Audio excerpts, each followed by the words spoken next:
प्यारे बच्चों, हमने अनुक्रम से संबंधित सूत्र पढ़े थे।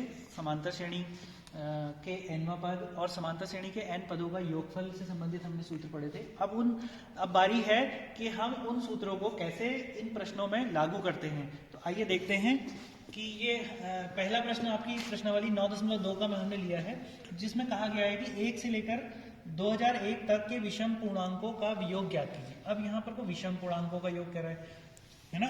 एक इसका पहला पद, इससे साफ जाहिर होता है कि पहला पद इसका हम जो इंफॉर्मेशन हमें पता है वो हम लिख लेते हैं। पहला पद हमारे पास a से प्रदर्शित होता है वो 1 है, और हमारे पास अंतिम पद, ये अंतिम पद हमारे पास 2001 के बाद नहीं जाना है हमने आगे को, या nवां पद कह लेते हैं इसको। कोष्टक में मैं लिख देता हूं nवां पद बराबर an हमने ले रखा है इसको, ये 2001 आपने इसको मान लिया। तो अब विषम पूर्णांक कह रहा है। विषम पूर्णांक का अंतर क्या होता है? जैसे मान लीजिए पहला विषम पूर्णांक आपके पास जैसे हमने लिया 1, इसके बाद आएगा 3, विषम संख्या पूर्णांक 5, 7, ऐसे करते करते लास्ट में हम 2001 तक पहुंचेंगे। तो हमारे पास हम देख रहे हैं कि इससे हमें एक चीज और मिल रही है, जो है सार्वंतर यानी डी। तो हम इसको यहां लिख लेते हैं, सार्व अंतर। आपको बताया गया है सार्वंतर कैसे निकलता है। किन्हीं दो क्रमागत पदों को बड़े वाले में, आगे वाले में से पीछे वाले को घटा देंगे तो हमें सार्वंतर मिल जाता है। 3 - 1 बराबर 2, 5 - 3 बराबर 2, 7 - 5 बराबर 2। तो ये आ गया आपके पास 2। ठीक हो गया। तो हम अब n पदों का योगफल के लिए सूत्र हमारे पास लगेगा। तो हम यहाँ पे को मैं सूत्र लिख लेता हूं। n पदों का योग, आपके पास दो सूत्र बताए गए थे।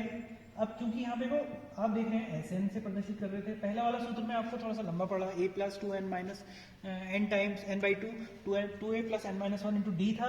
अब मैं अगर ये वाले सूत्र को ले लूं n/2 a + an, तो भी हमारा काम बन सकता है। लेकिन इस सूत्र में आपको ये n दिखाई दे रहा है। ये n कहाँ से आएगा? ये हमें पहले n निकालना है, उसके बाद हम n का मान इस सूत्र में रख देंगे तो हमारे पास उत्तर मिल जाएगा। n का मान निकालने के लिए आपको यहां जाना पड़ेगा an पर। तो an क्या कहता है? a + n - 1 × d बोलता है। इससे an निकलेगा। तो 2001 मान जो हमें मालूम है उसको लिख लेते हैं। a की जगह हमने 1 लिख लिया, प्लस n - 1 × d की जगह हम लिख लेते हैं 2। तो इसको सॉल्व कर लेते हैं। तो हमारे पास क्या आएगा? 1 + 2n - 2। तो इसको सॉल्व करेंगे, घट जाएगा 2n - 1 बराबर 2001। अब आपके पास क्या है? 2n - 1 बराबर 2001। तो 2n बराबर आया 2001 + 1 बराबर 2002। n बराबर 2002/2 बराबर 1001। तो n का मान आपके पास इतना मिल गया। ठीक है। अब हम क्या करना है, हमने ये जो सूत्र यहाँ पे को लिखा है इसको लागू कर देना है। यानी हमने 2001 पदों का योगफल निकालना है 1001 का।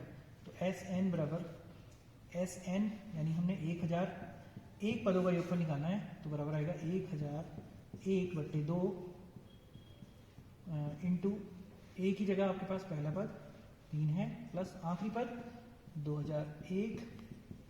तो ये आ गया आपके पास 1001/2 गुणा ये 2002 2002, तो उससे 2 कट गया 1001। तो इसको लिख सकते हैं 1001 का स्क्वायर। निकालते हैं 1001 को 1001 से गुणा करते हैं तो हमारे पास मिलता है 102021। इसको सॉल्व करके तो इतना हमारे पास इन पदों का योगफल हमें प्राप्त होता है। इसी क्रम में हम दूसरा प्रश्न देखते हैं। दूसरा प्रश्न कहता है 100 तथा 1000 के मध्य उन सभी प्राकृत संख्याओं का योगफल ज्ञात कीजिए जो 5 के गुणज हैं। अब 100 आपके पास संख्या क्या है? 100 से लेकर 1000, ये मान के मत चलिए। ये दोनों बाउंड्री पॉइंट हैं आपके पास, इनके बीच में कह रहा हूं, इनके मध्य। इसका मतलब आपने पहला पद 100 नहीं लेना है, हालांकि ये 5 का गुणज है, और ये वाला पद नहीं लेना है, ये भी 5 का गुणज है। तो आपने कौन सा पद लेना है? इसके बाद जो 5 से गुणज पद आता है। तो सीधी सी बात, 5 का गुणज का मतलब होता है जिसका भाग 5 का भाग जिसमें चले जाता है। तो इसके बाद जो नेक्स्ट नंबर आएगा वो 105 होगा, आपको मालूम है ना। तो हमारे पास जो जिन पदों का हमने योगफल ज्ञात करना है, आखिर वो पद हैं कौन से? सबसे पहले तो ये डिसाइड करना है आपने कि पद कौन से हैं। उसमें ये शामिल नहीं है, ध्यान रखना कि मध्य कह रहा है वो से, ऐसा नहीं कह रहा है इतने से इतने तक। अगर ऐसा कहता तो पहला पद 100 हो जाता और अंतिम पद 1000 हो जाता। अब मध्य कह रहा है तो इसका मतलब इसके बाद लेंगे और इससे पहले वाला लेंगे। तो हमारे पास पद कौन से हैं वो लिखते हैं हम। 105 पहला पद हमारे पास आ जाएगा, दूसरा पद 110 आ जाएगा जो 5 का गुणज है, 5 से विभाजित होता है। ऐसे करते करते आखिरी जो पद आएगा आपके पास वो कौन सा होगा? ऑब्वियसली इससे ये भी 5 से विभाजित होता है लेकिन इससे 5 कम होगा, तो यानी 995 होगा। अब ये पुराना वाला जैसा क्वेश्चन बन गया आपके, जैसा अभी पहले प्रश्न था आपके पास वो बन गया है। अब इसमें पहला पद ए आपके पास 105 बनता है और सार बनता है डी।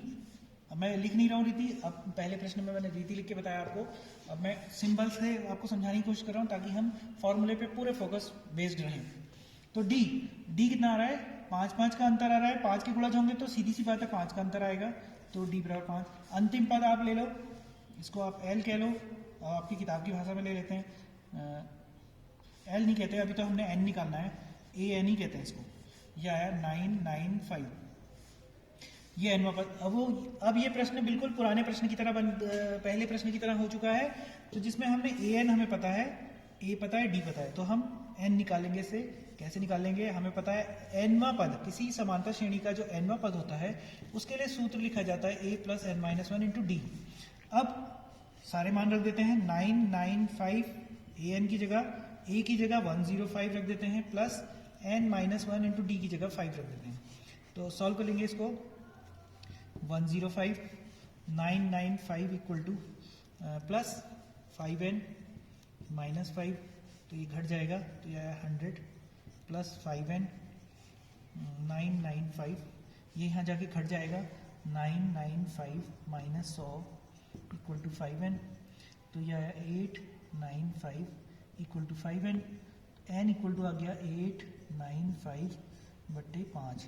5 एकम 5, 5 3 8, 39 पे 5 का भाग जाएगा, 5 7 35, 35 और 4 45 आया, 5 5 45, तो n बराबर 179 आपको इतना मिलता है। अब देखिए n का मान आपको प्राप्त हो गया। अब हमें निकालना है एस एन। फिर से वही फॉर्मूले पर आ जाते हैं, n/2 a plus A N, छोटा सा सूत्र है। ए एन की जगह n की जगह 179 आपने निकाला है बाई 2, a की जगह आपको मिला है 105 प्लस ए एन की जगह आपको मिला है 995, तो जुड़ जाएगा 179 बाई 2 इंटू 5 5 10 का 0, 9 1 10 और 10 का 1 5 5 10 का 0, 9 और 1 10 का 0, यहाँ से लगा 1 और 9 2 11, तो आपको इतना मिला। 2 से ये कट जाएगा 550 बार, तो 179 गुणा 550 है 98450। जब इनको गुणा करेंगे तो हमें इतना प्राप्त होगा। तो हमने एस एन निकाल लिया। इस प्रकार आपने देख लिया, आपने देखा इस प्रकार कि कैसे हम विभिन्न प्रकार के प्रश्नों को करते हैं। और भी आगे को हम जब प्रश्नों की ओर बढ़ेंगे तो आपको और प्रकार के प्रश्न मिलेंगे। उम्मीद है कि आप समझे होंगे। धन्यवाद।